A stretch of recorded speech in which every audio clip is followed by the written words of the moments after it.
Welcome to this episode of the Modern Mindset Podcast. I'm your host, Josh Giordani. I have a second visiting guest. I got Brian Daly on today.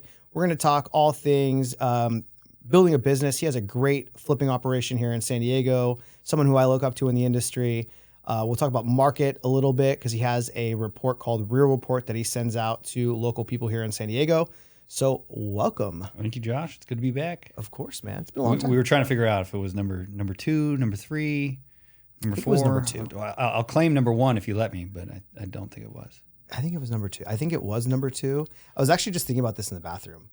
I know that's a weird thing to think about things. I'm sure you have kind of the same thoughts sometimes when you're going to the restroom. I'm glad that it was me that you're thinking about. Yeah. About like full circle, like a year ago. This was over. I felt like it was more. You've been doing this for a while. It was longer than that. Yeah, maybe a year and a half ago, maybe 2 years, that we did our first episode. And I'm like, man, where I was then compared to where I am now in terms of my journey has been in real estate investing and building what I have now is totally different.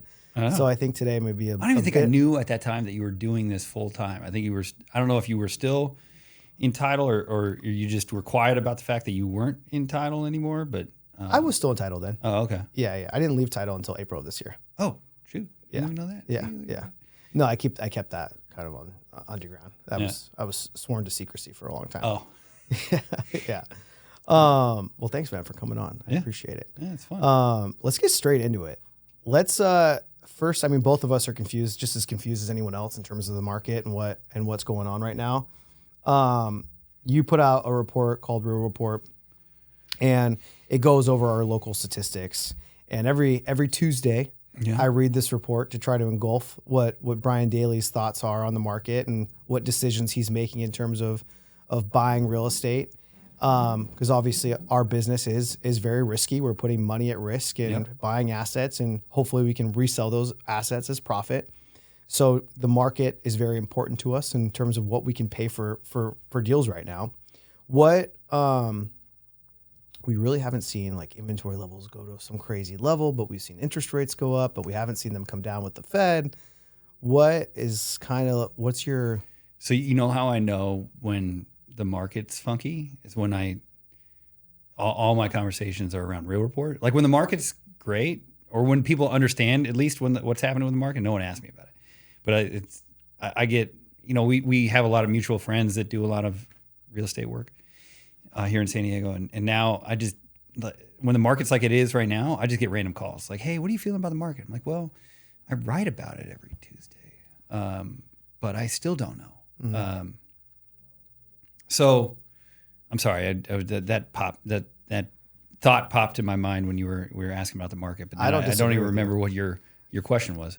I don't disagree with you. I feel like my phone, we've been in a market the last couple of years that when my phone rings for actual deals from agents now too, it becomes a unique market because a year ago, right? Like I wasn't getting a lot of referrals from off market deals. And now the last few months or this year, it's been bombarded with referrals where before they were like, oh, I'll just put it on the market instead. Yeah. But no, the question was, what are you seeing with everything going on? What is your focus without, letting the noise affect you with higher interest rates, with the election that just happened? Moving forward, I think a lot of times we have to still continue to buy more, but still having an cautiously optimistic approach with our buying. So what are you looking at? What are the signs that you're looking at right now? So I know it's probably a loaded question. It is. And like we kind of talked about real quick offline, it's like I'm figuring this out just like everybody else, right? So I'm a lot of the times I'm confident in my opinions, and this is not one of those times. Mm-hmm. But I do have opinions. What I look at is I look at probabilities, right? So based on everything that I can tell, macroeconomic wise and microeconomic here in San Diego, and what we've experienced over the last couple of years, and what's to come. Probability wise, we are more likely at the top than we're not, right? Mm-hmm. We still have less than 6,000 homes on the market for the entire county, which if you look at historic, data that's still low. But if you look at the last, I don't know, 5 years, definitely post COVID, I mean, we're at a high. And if you look at demand, just the amount of properties that are going pending, we're pretty stagnant, right? So, from a standpoint of just probabilities, my opinion on the market is that we're more likely at the top from a value standpoint than the bottom. Now, I don't expect a crash because what's going to cause it? Like, other than some black swan event that you can never, you hope it doesn't happen. You can't really plan for it. Otherwise, no one would do anything ever. So I don't expect a crash because there's not a lot of distress in the market. But right. I think more sellers are coming to the point where they have to sell, and then you have a lot of speculation in our market. We're part of that. So I'm definitely on the cautious side. Our buying volume is a lot lower this Q4 than it was last Q4. It doesn't look like we're going to be saved by interest rates. I don't, and there's some dynamics that were around the last couple of years that aren't anymore. Like, we're not getting an influx of buyers from the Bay Area. I've talked about that on the Real Report. The LA buyers have stopped moving down south because businesses are requiring people to get back in the office. Right. The amount of wage, the wage growth in San Diego has pretty much flattened out. But house prices have gone up, the interest rates have gone up, so affordability has come way down. So, a lot of data is pointing me to, like, if I don't know for sure, because usually the last 3 quarters, quarter ones, like I break up the year into quarters. Sure. The last 3 Q1s, the market's gone crazy. Yeah. So a lot of people are expecting the market to do that again. And I look at it, I'm like, okay, it might, right? Buyers come back normally in Q1, and sellers don't usually come out in droves in Q1. They usually start coming out more in Q2. So it might be another spike in the market, but I think the probability of that, based on all the data I'm looking, is lower this year than other years. So I'm being cautious. That was a long-winded answer, dude. Sorry. No, it's okay. This is a long-winded podcast. Okay, so is that why Q4 for you guys was slower, just taking the foot off the gas a little bit, just going into next year? Because I was looking, of course, I think the same way. Okay, second week of January. If I have anything that I'm closing on between now and the end of the year, and it's going to be done, I want to be on the market second week of January. Hopefully, I get some influx in buyers that come into the market that are ready to move after the first of the year. But right now, I mean, I'm seeing a lot of agents and everyone posting on all these Facebook groups, and they're like, I don't know what to do right now. My listings are stagnant and they're not selling. I'm sure you have some right now that aren't selling. I know I've gotten really close to losing money on 2 that I had to drop the prices on fairly substantially, and I wasn't even close on my numbers, and thankfully I didn't have to come out of pocket, but like they were really close. So are you just being cautious right now? Are you holding off on buying? Or no, okay. Not holding off on buying. Okay. And we've lost money. I'm not afraid to say that we've lost money before. Yeah. The benefit of doing volume and the curse of doing volume is you're going to miss on some, and right. and the benefit of it is you get some winners that offset the losers. So we're not turning down buying, we are still buying, but it's definitely harder, and it's definitely, I'm being a lot more picky on the types of projects I'll take on. It's very pockety, like a lot of the, I don't think a lot of operators pay attention to it, but there's certain zip codes and certain markets that still have demand, and there's certain zip codes and certain markets that don't have as much, at least. And we've just been trying to pay attention to the ones that do. After Trump won the election, I hate saying this. I've said it too much recently because I don't want other people to follow suit. But I'm more bullish on higher end. I think you have a lot of, over the last 4 years with the stock market growth and Bitcoin growth and real estate growth, like rich people got rich. Man. Yeah. They got a lot of money. Yeah. Asset wealth for sure. And they have cash and they love real estate. And there's certain pockets of this county that you can get special real estate that doesn't come up very often. They're not making it anymore. There's not a lot of houses down the street that they can go get to, or they can go rent at that, to find that property. So, we're doing less, but we have more high end properties now. Nice. Whether I'll tell you in about 6 months whether that was a smart decision or not. New episode in 6 months coming soon. All right, there you go. Part 3. Part 3. But again, when I say bullish, I'm less likely. Like for our underwriting, since May, I've been depreciating, and it's kept our buying lower. But thank God I did it, because the market's down 6-7% since May. Yeah, everything that I bought a few months ago was where I took hits on. Yeah, yeah, and everybody is. You know? Yeah. I am kind of waiting for the shoe to drop for people to be like, hey, what I think people are doing, and I'll admit I'm probably part of that crowd. 2022, right? If you were operating in that period, you took hits. Anybody tells you they didn't, they're probably lying, right? It was a hard last 6 months of the year, and then interest rates came down, and buyers realized, like, oh crap, like I still want to own a home, and then values went crazy again. Yeah, and we got saved. And to me, that was like during that downturn in 2022, I was freaking out a little bit, like, because you didn't know when it was going to stop. Like, who wants to catch a falling knife? Right now, I agree. We started buying again, thankfully. When we did, we didn't play too scared. Everything that we bought after July just crushed it, right? And it gave me confidence to know, like, there is a floor to value dropping, where buyers are going to be like, well, I still want a home, right? Is the market dynamic this year going into 2025 going to be different? Is that going to be the case? That is the risk that it seems like a lot of people are willing to take, because I see people paying stupid amounts for pricing.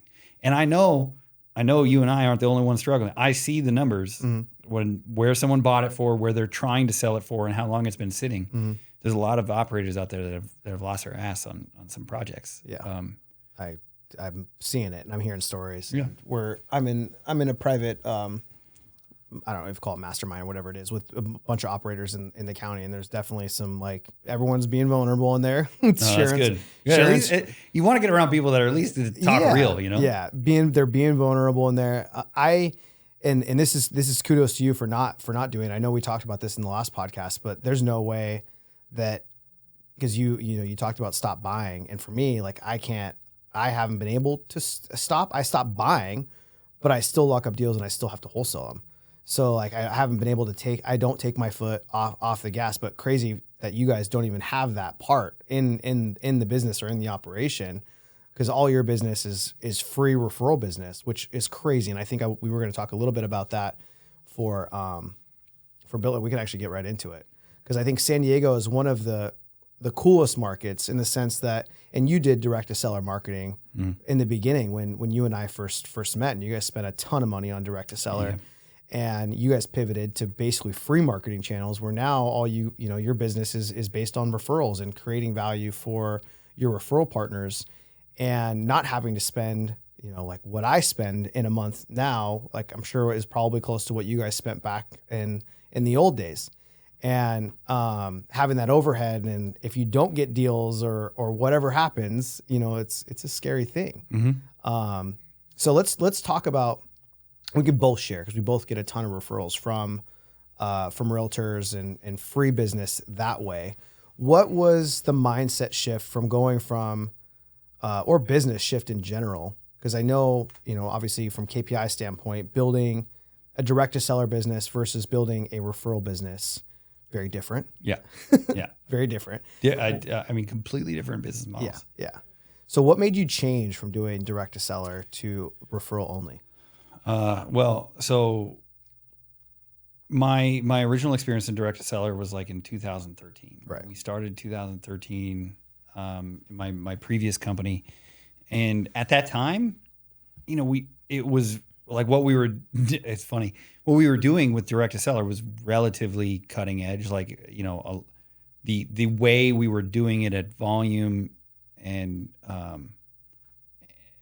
how we were operating it, it wasn't as baked into the industry. Like in that time, this industry was like, I don't know, like the black sheep of real estate. No one really talked about it. Everybody pretended it didn't exist. And when you go out to a property, sellers would tell you to park down the street, right?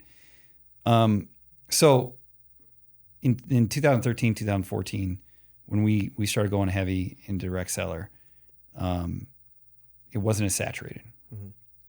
And you could be a relatively mediocre operator in that business model and still succeed. And so we spent a lot of money. I think we got up to, back in the day, what was like probably $50,000 a month, which was a lot. But you had that wholesale arm, right? You kind of have to if you're going to do that. Yeah. So we had that wholesale arm, but we didn't do a ton of wholesaling, but we did do it. And then we'd obviously flip. Fast forward, that continued to grow until I left that company in 2016, at the end of 2016. By that time we were leaving, there was several other like more established operators getting into it, and the competition in that space got more fierce, and you had to get better and better. I took 2 years off real estate, and I came back in 2019. And when I did that, I realized that getting up and running on that direct seller space, I am not the best direct sales guy like that. I know I could learn and get better at it, but I'm not the one here professing to say like that sales approach is not as natural to me as being a business development approach. So I just leaned into what was natural at the time because I could only do one thing. Sure. It was just me at the time, Neva, and we just do one thing. And when we restarted in 2019, we only had a goal to buy 5 properties, and we ended up buying like 20, but we had a goal to buy 5. So it was more of a decision of like I just got to choose one lane, and that was the lane we chose on. Now, when we started growing this company, and we were talking about building a business, I've gone through iterations. I've tried twice to get back into the direct seller game, and I wish, like in markets like this, I do wish that I had that arm established and profitable to the point, and with a wholesale option, it would make things. You do have that overhead, but it's less likely you're going to have to like cut it out altogether. Sure. You have some consistency with that. Well, consistency in a sense, like you could track your number. Like back in the day, do you remember what? Because you guys only did mail with REIG back in the day, right? No, we did mail. We did pay-per-click. We did some like SEO. I think we tried some social. Do you remember? Because I know the biggest spend was mail back then. Yeah, probably. Do you remember? I don't think we did not do cold call. What your cost per deal was, or like any of your KPIs for that? I think it was about 7,000. 7,000. Yeah, that sounds right. I know we were targeting a 7-to-1 ROI. Okay, that's good. Yeah, but when you're flipping, that wasn't off wholesale fees. That was right. The profit margin. That was on everything, all revenue. Right. Yeah. But yeah, I think we were about $7,000 per project. Now, when we start, like I mentioned, I tried twice, and since then, again, going back to the fact that at that point we were big enough where I'm not the one going on appointments. And I don't want to go on appointments. Yeah. I don't either. And I'm not the direct sales guy. So what I realize is that you have to be really freaking good now. Mm-hmm. Like there are so many people playing in this space. You have to be really good at going in there, being face to face with the seller, hearing them, listening to them, providing them options, and getting that contract signed. Mm-hmm. And that just, again, if I was 100% focused on it, I think anybody can be great at anything. Sure. But it just wasn't natural, and we hit the wall on our direct seller side on the conversion front. Mm. We did it. We paid for it. Mm-hmm. Like we made enough money to make it worth, to make it, to get a little profit. But when we took a look back at it, we're like, we got to invest hundreds of thousands of dollars in this, and we got to get different people in here, or we just cut it all out and just really focus. Mm-hmm. And then, honestly, when we took our foot off the gas of building relationships with real estate agents and started focusing on both, our relationship suffered, and so we just decided as a business, like, hey, we're just, at least for now, this is it. This is all we're going to do. We're going to cut out the other option, and we're just going to focus all in on building relationships with wholesalers, building relationships with real estate agents, and try to be the world-class flipper, the one who's, best at fixing up the property. Mm-hmm. And, we're still working on it to this day. Yeah. I mean, it's always all work. That's a business. Yeah. Yeah. I mean, it's great because I feel like a lot. I just spoke with at Derek's event on Tuesday, and it's interesting. Like a lot of people will approach me, and I do think that our business models are completely different. In the same, I'm only doing direct to seller. Obviously, we haven't talked in a while, so I don't even know if what I'm doing or what I'm not doing. But we're only doing direct to seller, and I do get referrals, but it's not a focus of mine. Like if it comes, it comes. If it doesn't, it doesn't. But a lot of people will come and approach me and like, oh, well, I want to start doing PPL, or I want to start doing pay-per-click or direct mail. And I'm like, okay, cool. What's your goal? Are you looking to create an operation? Are you looking to build something with sales and acquisitions teams and all these things? And like, no, I just want to do like 2 deals. Like, okay. Do you have MLS access? Do you have friends in the real estate industry? Just go make some friends. Right? Like your business model, that's why I think it's pretty incredible. Like for other people in other states that listen in, that have operations, you can create a big business just from going on referrals. Obviously you have overhead, you still have employees and people who are going out. Yep. But creating value for people in the market who can just bring you as a referral source or leads, right, I think is a business model in itself. Yeah. I've been asked and I've contemplated trying to systematize it to the point where I can go out and show people like, here's how you do it. Mm-hmm. Right. Because I agree. I think it's the biggest and I don't think it'll work in every market. I think if you're on your lower priced market where your median prices are super low. I think the wholesale model, direct to seller, is probably a better bet. I just imagine that referral partners or the real estate agents aren't as motivated enough to get their 3 to 5% commission on $100,000. Mm-hmm. So I don't think it'll work in every market, at least the way it does here. Sure, but. To me, it's a no-brainer from an ROI standpoint. I did a talk on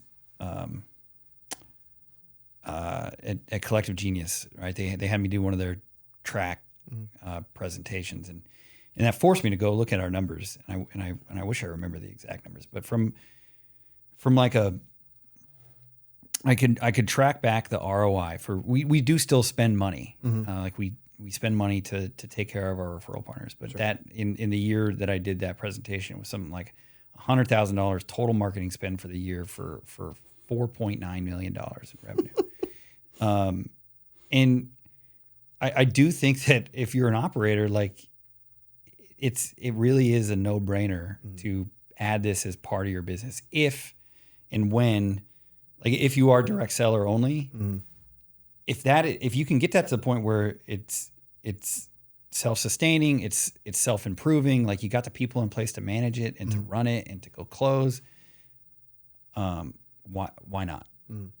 You know, but it is a different business model. It's not a whole, like to me, I don't think it should be a wholesale model. I think it should be built around the fact that you're the one buying the property and operating it, whatever that may be. Maybe it's a rental, maybe it's a development, whatever it is. But you do have to. I do feel like that needs to be the established foundation of the business.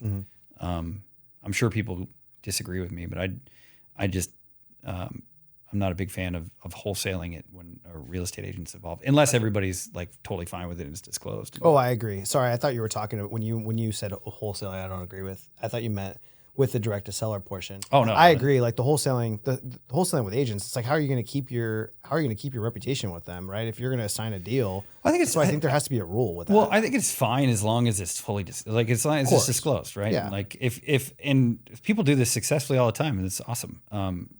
But it's when you pull the rug out from the agents involved to say like, hey, I'm not actually closing on this. I'm going to assign it to a buyer. Right. They didn't know that ahead of time that you were thinking about doing that.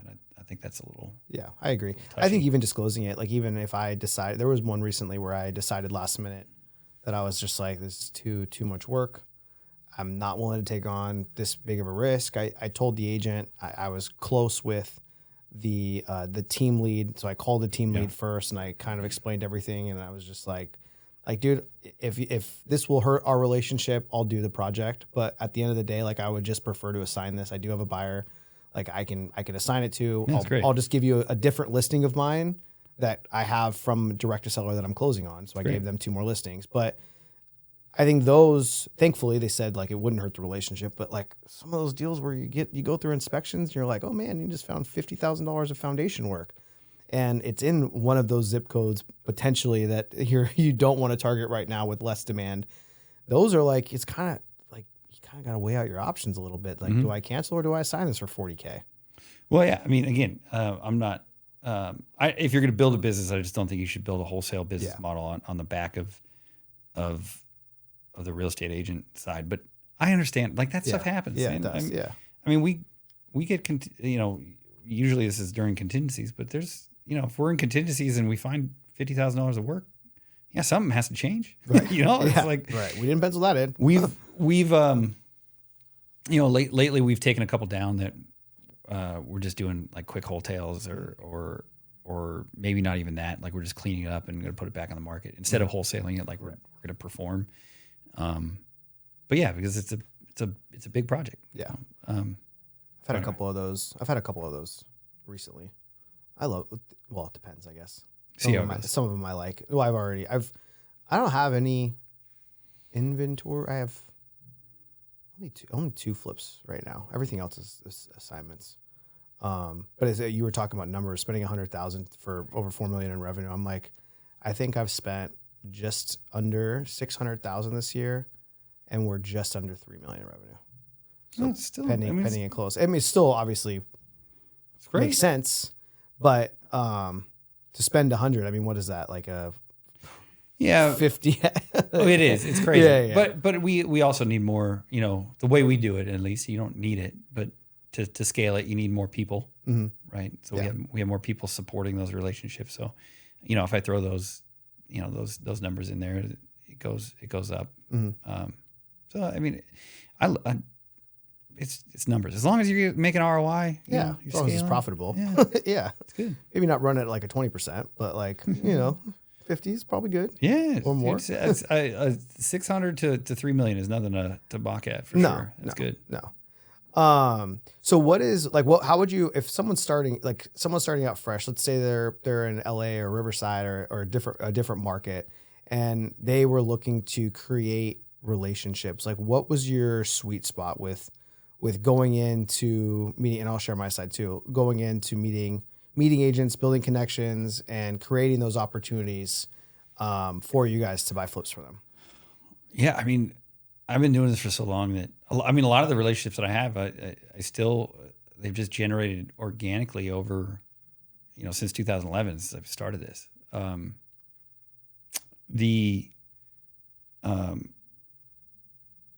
So to go create relationships, I hate the approach where it's like, I've got money. Do you have any fixers? Mm-hmm. Although apparently it works because people continue to do it, and I don't know who they are, but Are you talking about like the text messages, the text messages, the emails? the emails actually have gone away, unless I've got my spam filters set up enough. Yeah. But yeah, I mean, being able to go into it is like the way we approach our relationships is, listen, we have cash and we're looking for fixers. I think that's relatively clear. If we haven't made that clear enough, then we're not doing a good job on our messaging. But how can we, we want to learn about your business model, what you're trying to accomplish, and how we can be a part of that and help. To me, in this market, if you're going to be working with sellers at all, you should have a couple trusted investors that you can go to, unless that's your business model and you're that trusted investor. I don't even know if I'm answering your question right now. Are you distracted? No, I don't remember the question, but okay. You were asking how to go get started, right? Yeah, I think how to become. In my opinion, I'll just answer it for you. You just make a ton of friends, right? Like if someone's starting to get started and they're trying to get 10 deals, like go start making some friends. I think we're in a market right now that is a life event sale market. Like a lot of people aren't, like you or I are probably not going to sell our house anytime soon because we have super low rates and we bought a long time ago. And you have the big house. I am looking to move up. I do want a bigger house, but do I want to sell and have a 20x payment? Probably not. So I'm going to suck it up until I'm forced to move. But most of the sales that are taking place are death, divorce, all these different things, where someone like you or I are valuable when you run into those situations where sellers don't want to put their house in the market, Mm-hmm. and we create those opportunities for them. I know you do this, and I've dabbled a little bit, but helping with providing data and giving lead sources and helping them with finding people that maybe I target from a different perspective, but I don't do any cold calling. So providing them phone numbers and things to help build the business. I remember too, like with you and your journey, like when we first met, you guys did a ton of happy hours when you're trying to grow the business and, bringing people in and creating connections and breaking bread and having beers with them. It literally just making friends. Yeah. And I think it just goes to show that, and you're obviously one of those people, 100,000 to over 4 million that's very little spend without doing direct to seller, what an ROI can get when you're just creating a business of relationships. And it's more of a B2B business instead of a B2C. Yeah. And I gotta remind my team of that all the time. We're a B2B business. We're here to support other businesses to accomplish what they're trying to accomplish. Mm-hmm. It is not that, especially if you're starting small and you don't have a lot of overhead, right? It's not, as long as you can perform, right?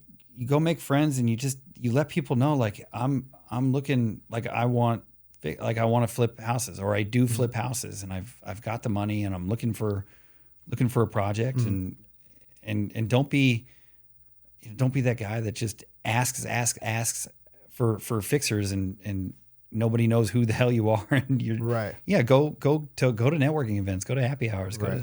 Put on your own. If that's what, like you said, that's what we did, and it's relatively cost effective. I mean, especially if you have partners in the vendor space that can help you sponsor events. Mm-hmm. It just takes a little bit of creativity. Yeah, it's a no-brainer. Yeah, and I think too, You guys do a good job. I'm just talking for you of how you guys. It does feel weird if I'm talking for me. I mean, well, it's like, it's your business, but obviously we've known each other for a long time, and I see what you do and I love it and respect it. You were talking about the Real Report, like when that shit came out, like when you started doing that, right? People were concerned about the market. You were finding a need for what I think a lot of agents and a lot of people were looking for was guidance. What can they bring to their seller and give them advice on what's happening in today's economy, in today's market, how you're feeling about the market, right? I know people like me and other people who we're mutual friends with will call you and be like, "What are you thinking right now? What's your vibe? What are you factoring in some depreciation and basing their perspective off of things that you're doing because they respect you?" So yeah, I started writing Real Report for myself, right? I just the data out there sucked. It still sucks. Now, whether or not you believe in you agree with my opinions or not that I share in Real Report, the data is still there. You can make your own opinions. Sure. But yeah, I mean, the data reporting is just god awful, and there's no rhyme or reason to the percentages that people report on or the trends that they're talking about. It doesn't really seem to connect to real life. When I started this in what I think it was 2019. So I realized like I gotta like for what I was doing at the time, we had 20, we bought 20 homes that year. I was planning on starting with 5. We scaled to 50. We went to 100, and my goal was then at that point, it's like, okay, we're going to keep scaling. Like I believe in this opportunity, but if I'm going to do this and I'm going to have, over $100 million at risk in some form or fashion of real estate, I better freaking understand what I'm doing. Mm-hmm. I better at least have an opinion and an educated opinion about why I believe what I believe, so that I can stand in front of my investor if I don't do well and say, listen, this is what, this is why I believed it. Here's all the data to back it up. Like I can, it helps me sleep at night. Yeah. So what I realized though is like when I started diving into all this data and the news articles and trying to find the ones that matter, if I didn't write it down, I would never, my thoughts would never be clear enough to like make any sense of it. Mm-hmm. So I started writing it down. I was like, well, why not just publish it and see if this is helpful to other people out there? And it turned out to work. I wish I could say it was like some strategic decision that I knew it was going to be exactly what people wanted. I don't even know if they wanted anymore, but to me, it just like, well, I'm doing it anyway, so let's share it. And then it ended up striking a chord and adding value, because I tried to make sure, and I still to this day, when I write it, I never wanted to be a newsletter for an investor company, right? I might say that I invest on there, but I never want, like, just like you don't want to get your real estate, I don't know, your real estate news from your real estate agent, right? It just feels like it comes packaged with an ulterior motive. So I try to write it to this day of like, there's no ulterior motive to giving the data. And honestly, I say stuff that I share. Most of my competition now reads it. Like I share it, and I shouldn't. It makes no business sense. But I just feel like if I come out there with no filters and there is no ulterior motive to giving the data, I am literally just sharing the thoughts that I have about the market, that hopefully it continues to resonate and add value. Well, it definitely adds value. Definitely resonates. But I'm going to play devil's avocado. Ooh, okay. I disagree with you. Oh. I think you should go and get business from it. I think you should you do self-promote on that. It does say, but I don't think it comes from I don't think it would ever come from a place, especially because you're established doing it now. I think you can absolutely come from a harder sales perspective if you wanted to. And and I'm competition, I guess, in a sense, but I truly believe that. I think that now that you've built up enough value with that people want it, that people truly see that as value, that you came from a perspective of, hey, I'm just providing this thing to people in the market. I think you can come from a harder sales position of, Yeah, we do. I mean, I do. Like I said, I do say it sometimes, but you just. I think you should try it. My marketing team's going to see this and be like, "Oh, okay, all right, we're going to go." I'm sorry for you Real Report readers if you get hard sold here soon. I don't think it's like, because every Tuesday you're top of mind. I get your email, right? Regardless of what it is, I go and read the report. I go look at it from a consumer's perspective. I know what you do, right? But like sometimes when I talk about subscribing to my YouTube or follow me on Instagram, like when you're talking about doing like reels or social media or this podcast, like make sure to subscribe. You kind of have to ask for things to get them, right? So even though people know that you're flipping in the market and you're providing this thing as value, I think asking for the business and a little like a harsher, not harsh, but you know what I'm saying, like. All right, you heard it. You heard it, people. I'm right. I think you should try it. Well, I mean, we do, but you're right. Maybe it's not. I don't think it's hard clear enough. Yeah. I just think that you're providing enough. I can't decide which Starbucks to drink. My water or my coffee. First world I think problems. you're providing. I know. I think you're providing enough value that you can definitely ask for it, right? Like I think it's a difference. There was So it's funny. There's a company you're talking about, those text messages that go out. It doesn't work. I've tested it. I tested it for 4 months to see what would happen. It was dog shit. The ones that go to real estate agents. Yeah, and we did. I think it was I'm glad because that $5,000 or 5,000 texts a week that we would go out. Really? Jeez. Yeah, so it was a lot. But I remember even one of our mutual friends, he has an email that goes out that just asks for deals and that offers out, a bonus to all the agents in San Diego County. And he gets deals from that by just asking for the business. And he gets referrals from asking for the business. So you, with the Real Report, where you're providing value, I think this is the first sentence. Like, hey, I'm going to start asking for the business. We're looking to grow next year. We want you to be a part of our growth. Here's the Real Report. But hey, we're looking to buy more houses Q1 of 2025. All right. I think give it a shot. Let me know how it goes. Give it a shot. 6 months. If you're wrong or right.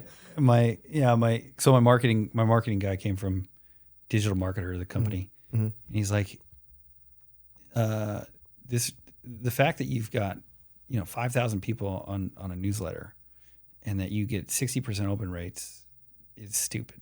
Like that doesn't happen. No, it doesn't. And you should be doing more with this. So he's gonna love what you're saying. Yeah, I mean, I've even, and it's funny this because I had another Collective Genius talk in front of in front of 100 really successful real estate operators. And I laid out the entire thing about Real Report. It's like this is all you got to do, and the key is you send the same email at the same time every week, because then people just build it into their rhythm. The problem with social media and the noise of everything else and just sending email marketing in general is like most of the time it's just sprayed. It's inconsistent. You don't know when it's coming. The messaging is changed all the time. But the beauty of Real Report and the reason we have open rates and that people still open it, one, I hope, is that it's still valuable. But two, it's just consistent. It's there every day, same time. So for you, this is what I learned from Darren Hardy when I worked with him for 2 years. He does the Darren Daily every morning, and the key to adoption, especially now, is if you got to somehow bake it into their routine, and once it's in the routine, it's really hard to get out of. Once they come to rely on whatever value you're providing when you're providing it. If you can make it part of their morning coffee, this is what he always told me about Darren Daily. So it's obviously is why I send it at 5 a.m. on Tuesday. And make it easy to digest. And anyway, it's part of the reason why I know it comes on Tuesdays. I have my team meetings on Tuesday, so I give a market update on your report, so I can talk. But I mean, it's kind of funny because there's been so much noise recently that I've been trying to avoid actually even doing a market update with my team on what's going on, because I think a lot of people, maybe you or I may not get into our heads too much about what's going on in the economy. We may, but we also have to stay positive because we have employees, we have overhead, we got to keep doing what we're supposed to be doing and be leaders. And I think a lot of times when you share stuff, when the data just doesn't look that great and things just aren't moving or selling what they need to, you can lose momentum with your team from a sales perspective. And not everyone just can recover quickly. They get in their head and then they talk differently on the phones and their actions may not be the same. And you're kind of just instilling maybe fear. So I've been trying to stay actually away from doing it as often as I was, because I felt the energy sometimes afterwards where if I gave my opinion on how I felt about the market or what I was going to do on a buying decision or what I'm deciding to do with one of the deals that we have in the pipeline, where I'm taking a small assignment fee versus taking the flip and potentially are protecting profits more. So now I'll devil's avocado you. Yeah. They know, dude. They're they're not dumb. Like, this is the way I look at it. Your team though has real estate experience.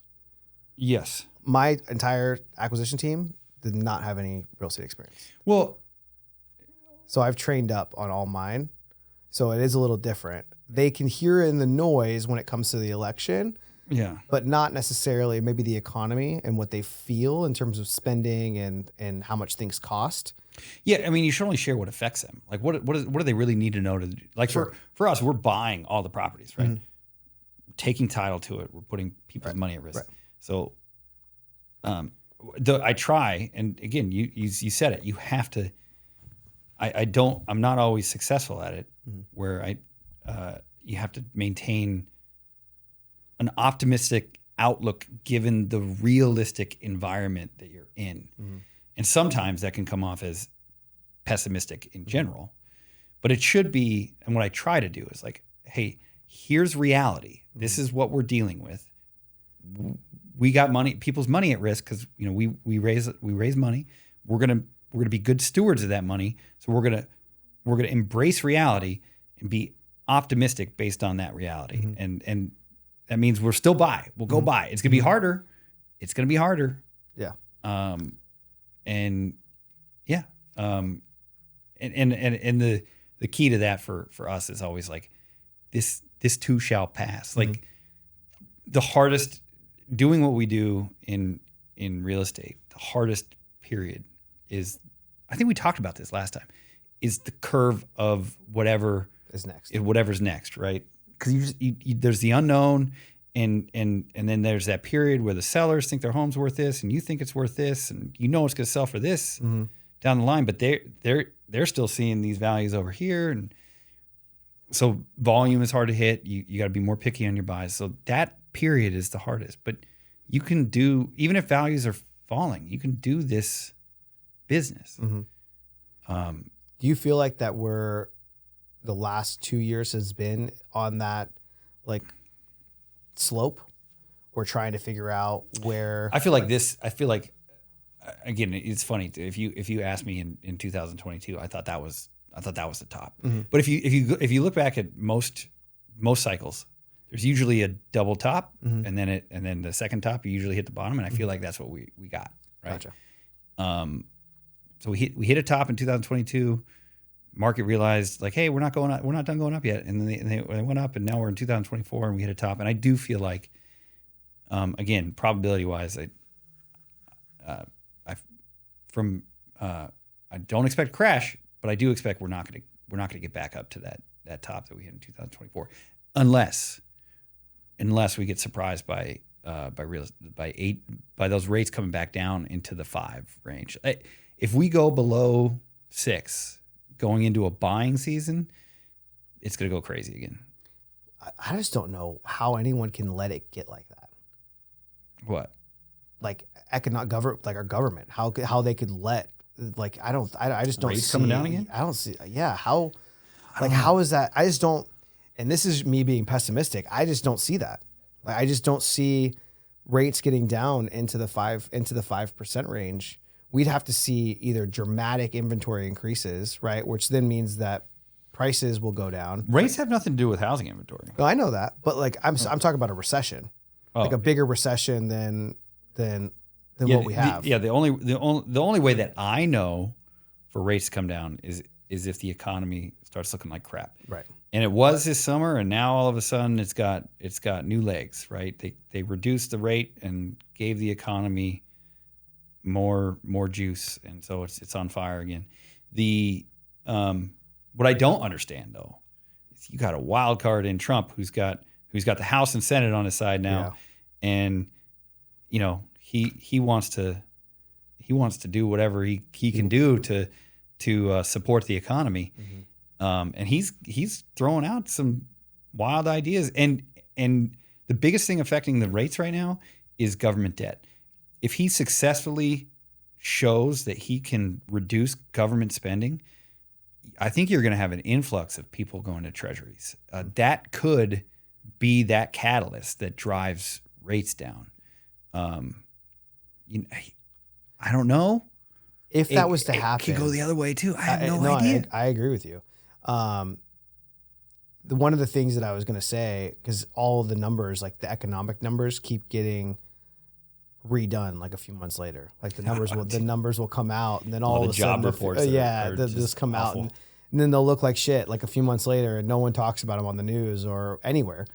And so I am curious to see, and this is like partly a little conspiracy-ish, but that they're going to let a lot of this news that was released later, but not being released on time, but then now after January may release the actual data that looks way worse than what's at play.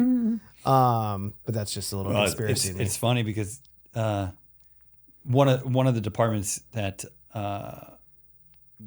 Trump has said he wants to he wants to be able to appoint political people in right now that are non-political appointed jobs. They're based on merit.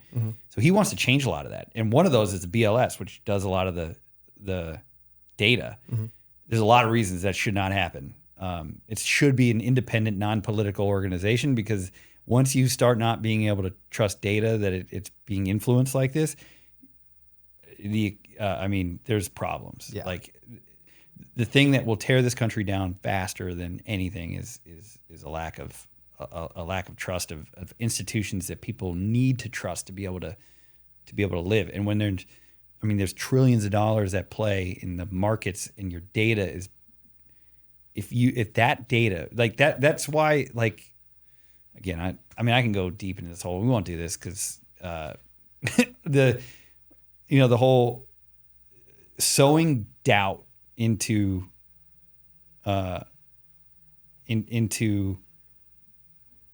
data or worse, the election process of our country, to me is just absolutely bonkers dangerous.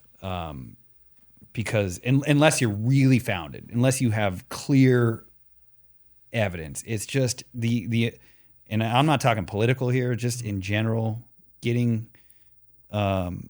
sowing that kind of doubt into a democratic society is a recipe for disaster. I also don't think that people trust what's going out right now. What? Like the data that's been getting released. The economic data? Yeah. It definitely is super fishy. Right. I don't think it's politically motivated, although who knows? But it is the jobs report in particular is super fishy. Yeah. But the economy. There's too many different organizations that report on data that is all pointing to the fact that the economy is doing better. Doing better. Oh. Well, it feels, I guess, maybe for our industry, it feels the opposite. Oh, right. Yeah, our industry for a lot sucks. of the people that we've talked, sure, we talked to a lot of people who, used to crush it, that are really struggling. A lot. Our industry is hard. And I think it's happening more now than it was in 2023 and 2022. But the winnowing of the herd. I don't see where a lot of the volume is going to come from. Mm-mm. I think you're going to have a lot of people leave the industry, and it's going to take years to flush it out. In my opinion, we've sucked up a decade's worth of appreciation in 3 to 4 years. And